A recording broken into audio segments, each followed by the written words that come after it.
Bonjour les enfants, bonjour Julie, bonjour Sam, bonjour Pablo.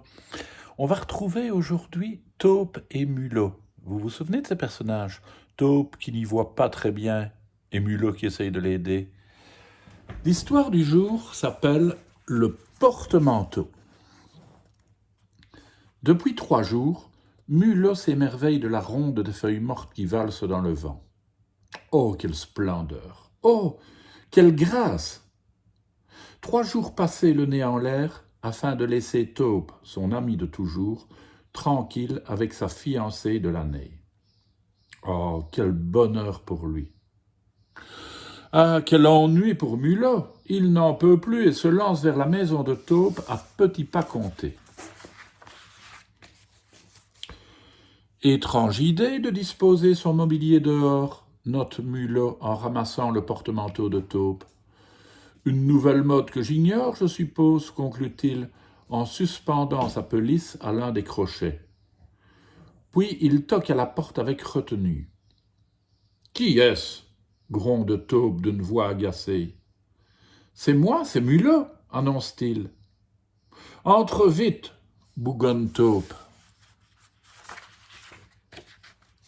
« Que fais-tu seul dans la pénombre » s'inquiète Mulot. « Il fait parfaitement clair » tranche Taupe en se tassant plus encore dans son fauteuil. « Ça fait longtemps que tu ne m'as pas rendu visite » se lamente-t-il après un long soupir. « Très très longtemps » admet Mulot. « Je ne voulais pas vous déranger, toi et ta fiancée. »« Ma fiancée ? Quelle fiancée ? Je n'ai pas de fiancée » grogne Taupe.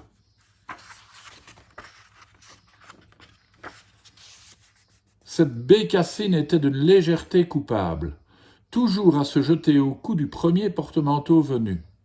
« Ah » susurre Mulot, « comme c'est curieux. »« Curieux ? Odieux, tu veux dire ? Un porte-manteau qui avait toute ma confiance. 8 années de cohabitation harmonieuse, et à la première occasion, ce fourbe roucoule avec ma nouvelle fiancée. Félon, faux frère, Judas !»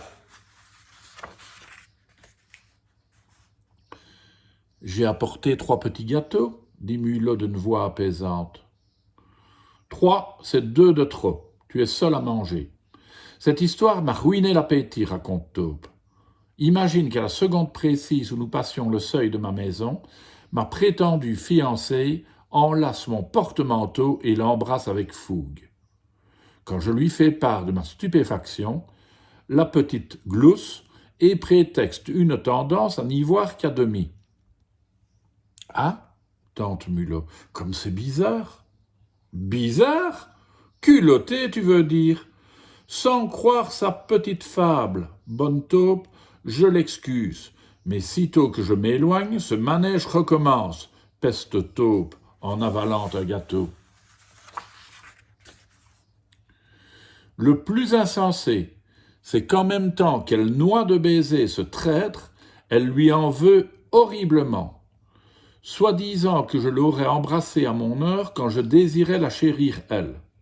« Ah » ose Mulot, « comme c'est surprenant !»« Surprenant, mais sidérant, tu veux dire, une jalousie absurde. » Mais c'est ainsi, et de chicane en querelle, patatras, madame est repartie vivre dans sa taupinière. Quant à ce don Juan en bois, je l'ai proprement remercié. Voilà toute l'histoire. N'ajoute pas un mot, je ne veux plus entendre parler ni de l'un ni de l'autre, fulmine Taupe en engloutissant un deuxième gâteau. Ah, observe Mulot, comme c'est triste. Triste ? Oui, c'est triste, concède Taupe en avalant le dernier gâteau. Le chagrin creuse finalement. Il reste des gâteaux ou les as-tu égoïstement finis ? J'ai mieux que des gâteaux. Au cas où, j'avais apporté mon violon. Pour apaiser les peines de cœur, je ne connais qu'un remède, mais il est souverain. Il suffit de danser. Danser et se réconcilier.